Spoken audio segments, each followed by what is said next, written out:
maybe initially or saw it pop up on the bracket when there was an indication of who these players were playing, and they were like, what is this Zol? This is not something I'm really used to. Obviously, you saw the Ragnar on the stats screen. That's going to be the carry over for the Axe here, but we haven't really seen too much Zol. He does have a level 40 Zol, which isn't super low, but it's also not super high.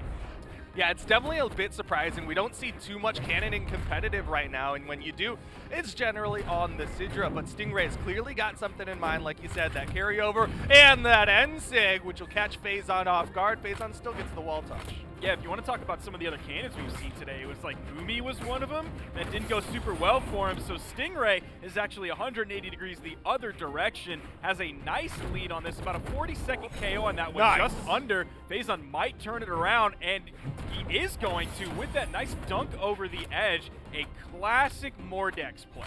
Yeah, really good play from Phazon. Charged up that down sig, caught the landing of a Stingray, and he's already adding up that damage on that second stock. Stingray struggling to find a landing, but he gets past that down air from Phazon, so opportunity to get some damage. Now, in terms of character picks coming out from Phazon, I think we were a little bit surprised. Yo! He grabbed that one all the way extended off the edge.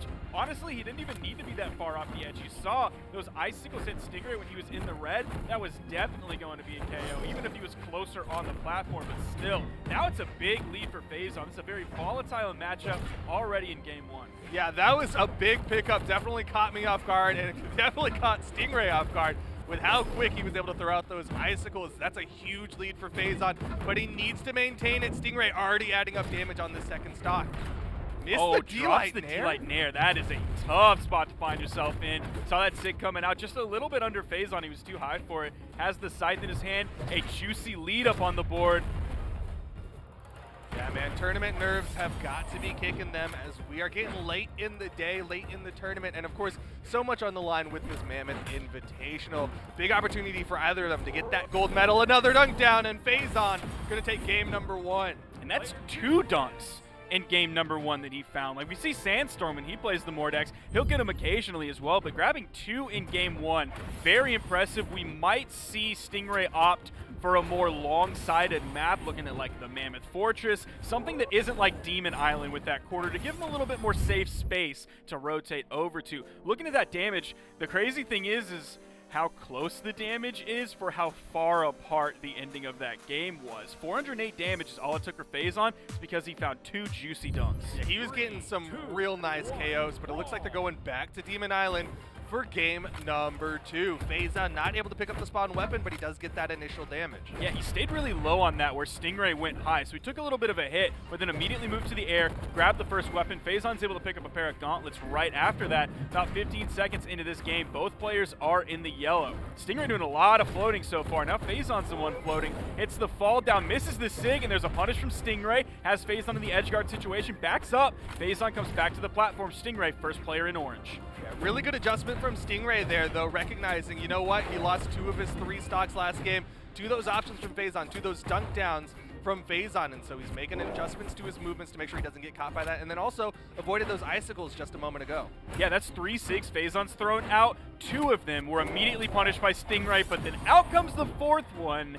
And that's not a bad one to pick up because it actually led to the kill as well. So it's a big impact, game-changing signature rather than just to be hit that in orange. And this is something that Phazon has been struggling with throughout the day, and honestly to a degree throughout the history of his play with this scythe, with this Mordex, is getting those stocks efficiently. Now that he's hitting those Sigs more frequently, he's able to pick up those Sigs earlier.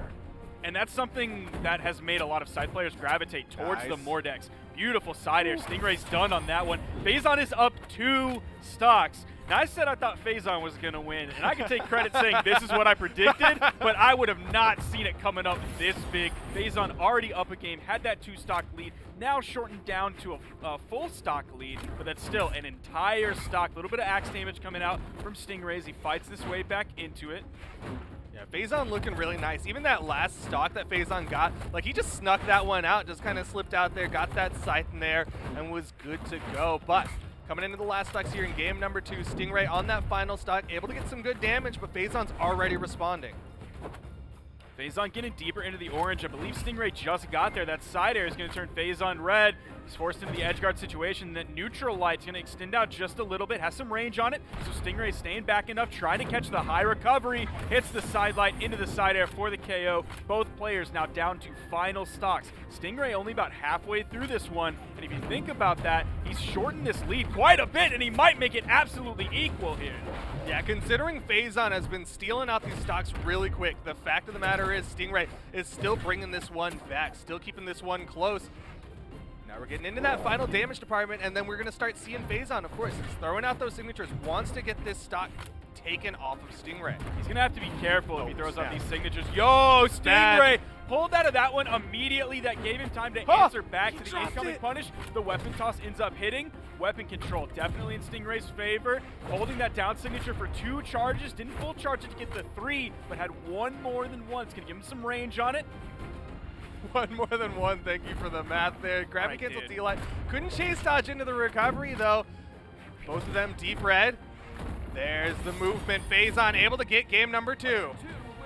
Hitting a 3-0 in Winners Finals would be fantastic for Phazon to make it all the way into Grands. He still has to make it one more game on it. That one was so close, though, towards the end. The weapon control was in Stingray's favor, and you saw it here in the end.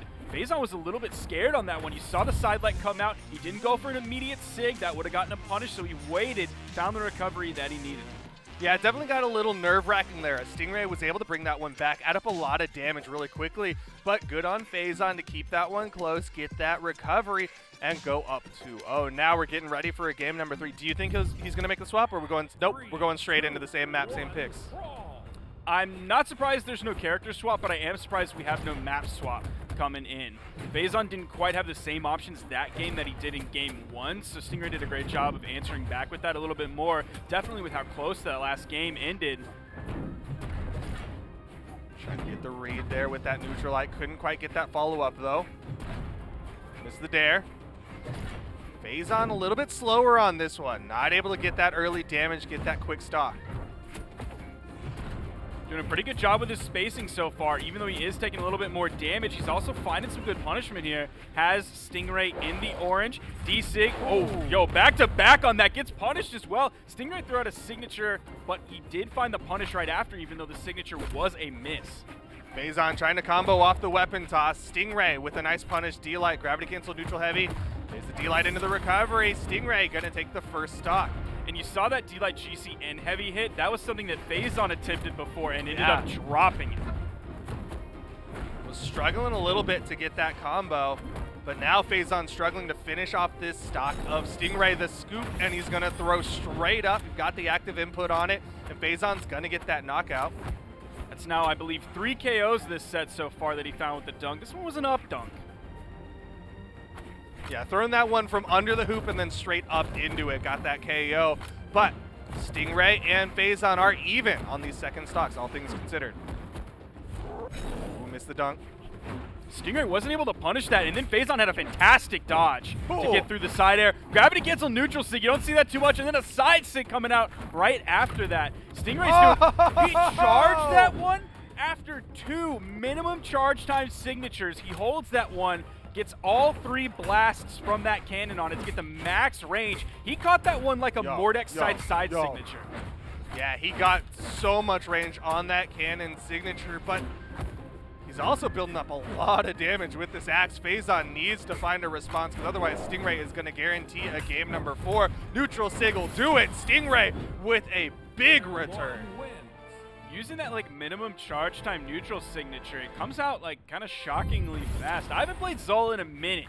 I don't know if that sig has seen some changes to it, but man, I tell you what, I used to get punished for that all the time. Now Stingray's a little bit better of a player than I am. Maybe just a little bit. I don't know. Frog's hair. But yeah, that signature is really, really good. Phazon was doing a good job. Like the first time Stingray went for it, he dodged down, avoided it. It does swing relatively high. But the second time Stingray was ready, did it again, and Phazon got caught. Now we're going into a game number 4, and Stingray is looking like he's making the adaptation. This is similar to what we saw in the winner's semifinal, where Stingray went up against Cody Travis, was down 0-2, but I'm going to stop talking because Phazon's already getting nairs and stares and damage. Yeah, string coming out big so far. Now that's 3 hits for Stingray, though. He might be evening this one up very quickly. That's Phazon in orange all of a sudden. So it's back-to-back huge strings for both players in a relatively short amount of time.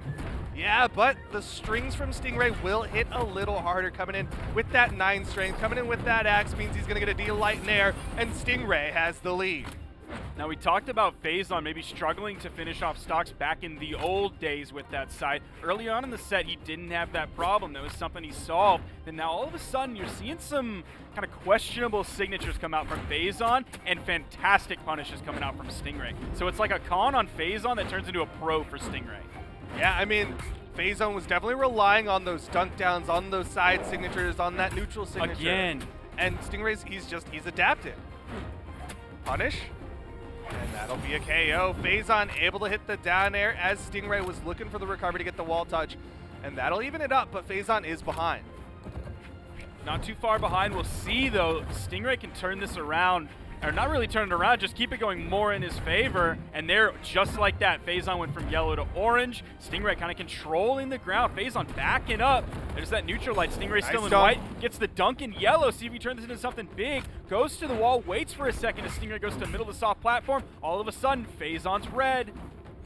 I do like the way Phazon chased after that dunk, knew that there wasn't enough damage on Stingray for that to be a big threat, so he had to put out another one. But Stingray still getting the brunt of the damage put out. They're like one color change apart. Phazon starting to shrink that lead just a little bit, but that double recovery is not going to help him out whatsoever as Stingray gets the KO on that. I believe Stingray is in the beginning stages of red, so Phazon might have to find a signature or hope for an offstage engagement. He hasn't really found too many of those so far. At this point, trying to find anything, goes for the weapon toss. Stingray able to avoid it, plenty of movement, able to find a secure landing. That's something that he was struggling with earlier on in this set, able to avoid the follow-up from Phazon as well. We're seeing Phazon, he's going back to the struggle, but he gets the ground pound. You see a little bit over maybe 50 damage between these two players as we come in on their final stocks. A dub for Phazon here would be huge because that means the set is over. He gets to cruise on into grand finals with a 3-1 over Stingray. If Stingray gets the dub here, which he's kind of been in control of so far this game for the most part, Phazon just turned him yellow though. Yeah, Phazon did bring it back, but with that two-piece, Stingray maintains that lead. Again, dodging through the down tick. Phazon needs that damage lead because if he doesn't go into the final moments of this game with that damage lead, then it means Stingray has the advantage because Phazon struggles to get these knockouts. It's like one move at a time. He's slowly building up. He's not getting hit by like anything that Stingray has. His movement, his dodges, his punish options are so good. He's not overextending with his strings. That's like the first 2 hits he's taken in a while. Sidelight goes for the read, but a nice punish from Stingray with the Sair. Ooh, good dodge through from Phazon. Avoids that recovery. That's been killer for Stingray. Weapon advantage. Gonna keep the gauntlets. He has potential for the recovery. Keeping Stingray weapon starved here would be good, but in comes that weapon spawn. Stingray grabs the axe. All it takes is a stray Sair. Oh! Yo! And that is going to be the KO all the way in the corner. We're going to a Game 5 situation. I wish we had a soundboard here of Foda saying Game 5, because nobody says it like Foda. Nobody says it like hit Foda. that button no matter who was on the desk here to give us that. And look at these replays. Look how close this game was. It was a 3.5-minute game as we're coming into this final replay. Both players last stock red, that point-blank minimum charge time side signature coming out from Stingray's Zol. And look, I said it was close. The numbers even support that. 579 damage for Stingray, 575 from Phazon. And even continuing that, right? 85 light attacks versus the 88 thrown out from Phazon. 41 damage per engagement versus the 38 from Phazon. Like, that was a neck and neck game. And now we're going into that Game 5 situation, looking again like a repeat of Stingray versus Phazon, or Stingray versus Cody Travis in the winner's semifinal, where Cody was up 0-2, and then Stingray just brought it back, got that reverse 3. He's so good at adapting in these best of 5 situations. His axe is looking fantastic. His cannon is looking fantastic. I'm really loving just all the pressure that Stingray is able to put out with this Zol. He's found fantastic strings with both of them. He's able to keep Phazon at bay. We are seeing some strings still coming out from Phazon. He's fighting back in these games extremely well, too. So this is just some good Brawlhalla. Always a fan of some good Brawlhalla as we get into a Game 5 between Stingray and Phazon. Demon Island be gone. We are going over to the Mammoth Fortress, but really that's the only thing changing so far for these players. First weapon is going to go to Phazon. Stingray grabs one shortly. Less than 7 seconds into the game, both players have a weapon. We did start to see Phazon's gauntlets level up towards the tail end of game number 4. Looks like he's going to be playing into those gauntlets, at least for now. Hasn't really had the opportunity to make the swap to the scythe, but he's not also immediately throwing away the gauntlets in the hope that he can make that swap. Now, one thing that Phazon used early on that it seems like he missed and then he started to move away from was the down signature on Scythe. We've seen a lot of the neutral signature coming out from him, and then obviously that signature there on the gauntlets. But on Scythe, he's using the neutral sig a lot, backed away from the side after he kind of got that 1 KO on the left side of Demon Island, and then hasn't really been using the down. And if you look at like the way Sandstorm plays Mordex, he's using the down on that corner, pivoting that really nice all the time. I think it's definitely important to point out for Phazon, like, if he messes up a sig twice and gets punished for it, he'll stop doing it so fast. Just then, missed the end sig, got hard punished by that side air from Stingray. Might lose this stock soon because he is disarmed and Stingray's got the axe in hand. Nice little sidelight to kick Stingray away as Phazon goes to the middle of the platform. Stingray gets above him, around him, behind him. Out comes the Sair. That's the KO, using all that strength from Zol to KO from the middle of the stage. Phazon's got the gauntlets now, is definitely going to be looking for that recovery. Hits the downlight, but doesn't think it was going to land, so he doesn't go for that chase dodge recovery. And he's still looking for those recoveries. He wants the KO move. Maybe he doesn't feel comfortable about throwing out a signature right there. You saw him waiting for that recovery. Still wasn't enough to KO. One more of those has to do it. There's a sidelight again. He's waiting for it. Stingray immediately goes back down to the ground. Doesn't want to get caught up by that recovery. Was hoping that those fingers were going to reach with that ground pound. Unfortunately, couldn't land. And again, we're seeing Phazon struggle to finish this stock off. Finally hits the recovery, able to even that one up. It took 2 minutes for him to find that KO, despite how long, in terms of time, that Stingray actually was very deep in the red. Now the scythe is coming out, and it's the cannon for Stingray. Phazon looking to maybe keep him at range a little bit, avoid these neutral lights that Stingray's been using really well. There's the D-Light dare, the immediate follow-up with the neutral light, maybe catching Phazon dodging down diagonal left, maybe just retreating back, dodging in. Anything like that is going to catch.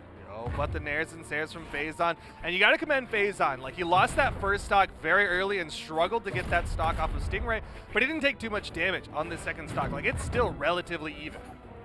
Sidelight Sair from Stingray. There he goes in with the neutral signature again. He's used that a few times, but it's been a minute since we've seen it. Nice sidelight, side air, KO.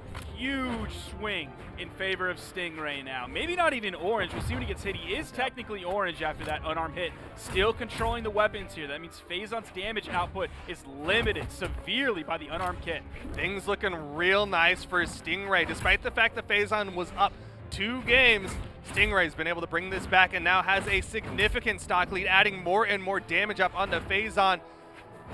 Very real possibility of Stingray going into the grand finals. All he needs to do is get this last stock off of Phazon.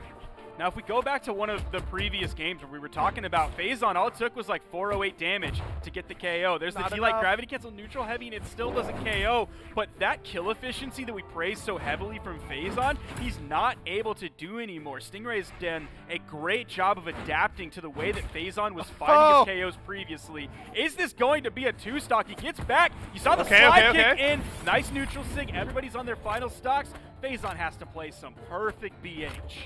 Yeah, he really needs to get one of those hyper-efficient stocks off of Stingray. Needs to deny this weapon pickup, but Stingray just comes in from underneath. D-Light, gravity cancel, neutral heavy, and Stingray is going to the grand finals. What a comeback from Stingray with the reverse 3 after Phazon was up 2 games. Game 1, man, how confident was that for Phazon? And it just started moving back towards Stingray little bit by little bit, and then all of a sudden he really started to run away with it. There was like that one tipping point, and then everything fell apart. This really shows me that Stingray thrives in these best-of-5 situations. We talked about how he struggled in the Summer Championship, and one of the places where he struggled was in those best-of-3s. He got knocked down early, and then he got knocked out.